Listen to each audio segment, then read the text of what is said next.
आज के साइंटिफिक दौर में हर लिखा पढ़ा हुआ इंसान क्वालिटी कॉन्शियस बन गया है। हर चीज़ उसे बेहतरीन क्वालिटी और आला से आला चाहिए। जूते हों, लिबास हों, कपड़े हों, गाड़ियाँ हों, कोई भी चीज़ हो, जब हम खरीदते हैं तो क्वालिटी को देखते हैं और अच्छी क्वालिटी के लिए अच्छी रकम देने के लिए भी हम तैयार होते हैं। और हम ये सोचते हैं कि जब हम पे कर रहे हैं तो क्यों ना हम बेस्ट क्वालिटी वाली चीज़ को हासिल करें।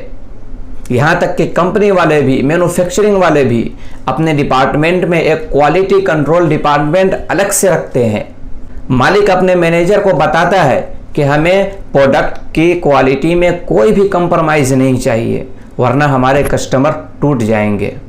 अब आप सोचिए कि जो चीज़ चंद रुपयों के बदले हमको ख़रीदनी है, उसके भी हम बेहतरीन क्वालिटी की तमन्ना रखते हैं, तो अल्लाह रब्बुल इज़्ज़त जिनको अपनी रज़ा, अपनी जन्नतें हमें हमारे अमलों के बदले में देनी है, वो भी बंदे से बेहतरीन अमल की क्वालिटी मांगते हैं कि ऐ मेरे बंदे, तू बेहतरीन अमल करके दिखा।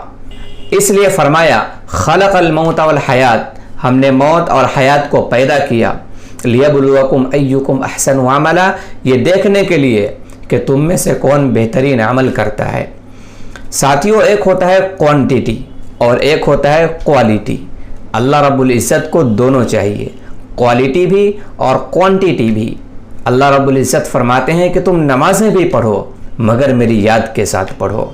इसलिए हदीस मुबारक में आता है कि जो इंसान नमाज में दुनिया की सोचों में मशगूल होता है, नमाज़ें भी पढ़ता है और दुनिया के बारे में भी सोचता है, वो नमाज फटे कपड़े की तरह उसके मुंह पर वापस मार दी जाती है। एक हदीस में और आता है कि कितने रोज़ा रखने वाले ऐसे हैं जिनको भूखे और प्यासे रहने के अलावा कुछ नहीं मिलता, क्योंकि उसमें नमाज और रोज़ा रखने की बेहतरीन क्वालिटी नहीं होती है।